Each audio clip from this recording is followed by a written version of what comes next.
Bonjour à tous et bienvenue sur ma chaîne Un autre regard, je m'appelle Teddy Rabahi et aujourd'hui j'ai le plaisir de vous présenter une interview que j'ai réalisée avec Tania Lafort qui va aborder aujourd'hui un thème particulier, c'est la méthode Tipeee, appelée aussi régulation émotionnelle. Dans cette interview, elle va vraiment aborder les bases de la régulation émotionnelle en vous expliquant ce que c'est, à quoi ça sert et quels sont les avantages à les mettre en place dans votre vie. Si vous avez davantage des questions qui vous traversent l'esprit, je vous ai mis en description un lien qui vous renverra sur la page officielle de la méthode Tipeee. Si cette vidéo vous parle, vous inspire, n'hésitez pas à la partager, à la commenter, à la liker. Et quant à moi, je vous souhaite un excellent visionnage.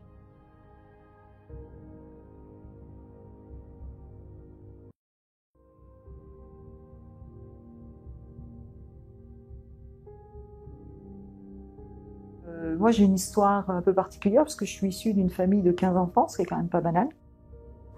Pas très psychologie, pas beaucoup de psychologie dans la famille quand même, mais j'avais une âme de soignante, donc j'étais infirmière. Et donc j'ai fait ma formation d'infirmière et pendant ma formation d'infirmière, j'ai découvert un livre qui s'appelait Le pouvoir illimité d'Anthony Robbins, où j'ai découvert la PNL, programmation neurolinguistique. J'ai lu tout ça, puis en tant qu'infirmière, on est quand même très cartésienne, hein, et il y a plein de choses qui m'ont paru évidentes et j'ai commencé à me former. Et puis j'ai appliqué des choses pour moi déjà dans ma vie de tous les jours. Et puis j'ai compris un petit peu les mécanismes humains, les conflits, les problèmes d'apprentissage. Enfin, vraiment, ça m'a éclairé sur beaucoup de choses. J'ai compris pourquoi il y a des gens qui ne se comprennent pas. J'ai compris pourquoi il y a des tensions qui sont complètement inutiles.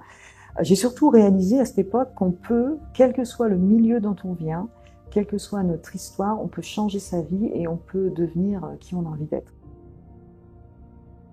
Et puis je suis revenue à mes amours, qui est l'être humain, accompagné, communiqué, et je suis devenue progressivement enseignante en PNL, thérapeute en hypnose, en thérapie comportementale, EMDR, voilà. Et je vis ma passion depuis 15 ans maintenant. Et puis j'ai découvert assez récemment finalement la régulation émotionnelle qu'on appelait avant plutôt Tipeee. Je me suis faite accompagner parce que enseignant, thérapeute, tout ce qu'on veut, on a aussi nos casseroles comme tout le monde. Et donc on fait un peu de ménage de temps en temps. En tout cas, je pense qu'il faut être humble et respecter ça. Et le thérapeute qui m'accompagnait a utilisé cette méthode. Et j'ai dégoupillé un truc qui me tenait depuis des années, voilà, qui me gênait. Ça fait clic-clac. Je me suis dit, mais c'est pas possible que ce soit si simple. Et donc après, ça m'a donné envie de me former. Et c'est pour ça que je transmets aussi la régulation émotionnelle, parce que tout le monde devrait aussi apprendre ça, à mon sens. À quoi sert la régulation émotionnelle? On va réguler une émotion en 30 secondes. C'est-à-dire que je peux, par exemple, avoir un moment où j'ai envie de scotcher mes enfants au mur, hein, comme tout le monde, parce que j'ai beau être enseignante PNL, je suis un être humain. En 2 minutes, ça me permet de me calmer et de réagir complètement différemment. Ça peut être aussi dans des relations. Là, par exemple, le cas concret dont je parlais, là, je me suis fait accompagner. J'avais une difficulté relationnelle avec une personne très proche, donc c'est embêtant. J'avais beaucoup de rancœur, j'arrivais pas à m'en débarrasser. Après ça, mais j'ai vraiment, mon comportement a changé, mais alors tout à fait naturellement. J'avais une autre perception des choses, et pour moi, ça a été super important parce que c'est quelqu'un d'important dans ma vie, et donc la relation était complètement différente.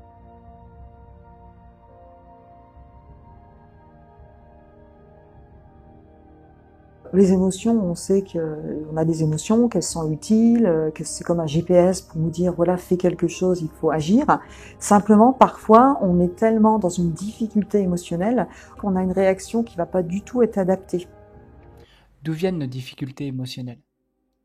Toutes nos difficultés émotionnelles, finalement, sont liées à des peurs, et bien sûr à des peurs inconscientes. Il y a des choses qui remontent à notre enfance, même à la naissance. Donc, d'après l'Unicon, tout est lié effectivement à des peurs inconscientes. J'ai une sensation, j'ai une difficulté émotionnelle. En fait, je vais me dire, ok, qu'est-ce que je ressens dans mon corps? Je vais fermer les yeux et je vais observer des sensations corporelles. J'ai pas dit émotions, hein, sensations physiques corporelles. Et je vais simplement laisser évoluer. Voilà. Je vais ouvrir les yeux. Je repense à l'événement déclencheur. Je referme les yeux, je regarde ce qui se passe dans mon corps. Et en général, c'est terminé. C'est pas plus compliqué que ça.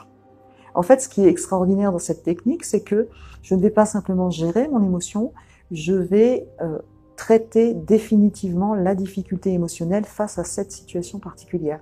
Est-ce nécessaire de comprendre la cause de l'émotion pour pouvoir la gérer? On n'a pas besoin de savoir, de comprendre intellectuellement pourquoi on ressent quelque chose pour se calmer. Ça, c'est un fait. D'ailleurs, on le sait dans beaucoup de thérapies. On peut régler des choses sans comprendre. Donc ça, c'est vraiment un point important. Et puis, deuxième chose, comprendre n'est pas inintéressant non plus.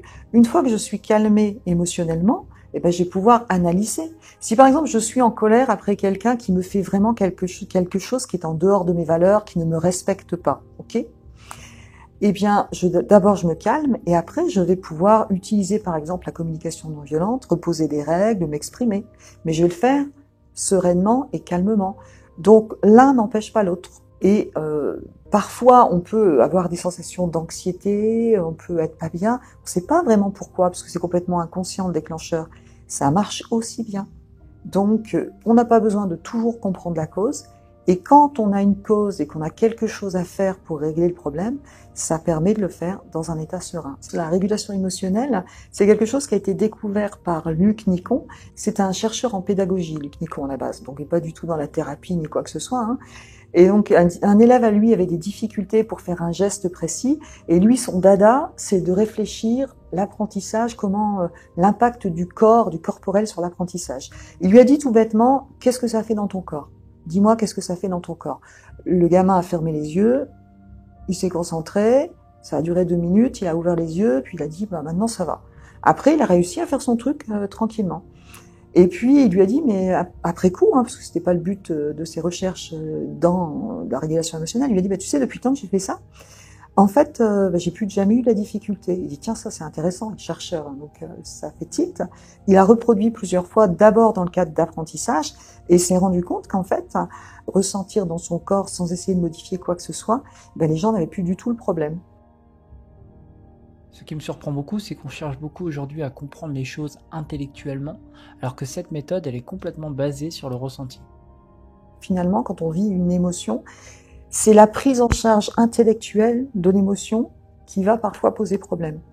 Que si je ne passe pas par l'intellectuel, c'est-à-dire je n'essaie pas d'analyser, je n'essaie pas de contrôler, je n'essaie pas de faire quoi que ce soit, et que je laisse simplement mon corps faire ce qu'il a à faire, j'enlève la racine émotionnelle du problème.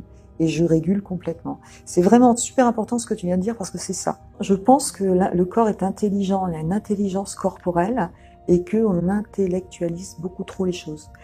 Pour moi, c'est essentiel de passer par le corps.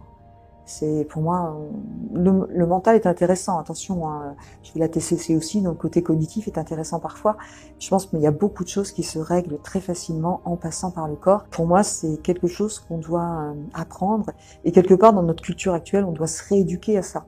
Parce qu'on est toujours à fond la caisse, on est toujours en train de faire 1000 choses, alors moi la première, 1000 choses en même temps. Et je pense qu'on a cette intelligence du corps qu'on doit apprendre à retrouver. Et qui, à mon avis, devrait être enseignée à tout le monde. Alors justement, enseigner à tout le monde, est-ce que les enfants sont réceptifs à cette méthode ? On peut utiliser ça avec un enfant à partir de 18 mois, 2 ans. On va pas lui dire qu'est-ce que tu sens dans ton corps. On va dire à l'enfant, par exemple, qui fait une colère, on va lui dire mets ta main là où ça fait quelque chose dans ton corps. Mets ta main là où ça fait autre chose dans ton corps, suis avec tes mains, laisse évoluer. Et c'est assez magique, ça dure 30 secondes, le gamin va se calmer instantanément.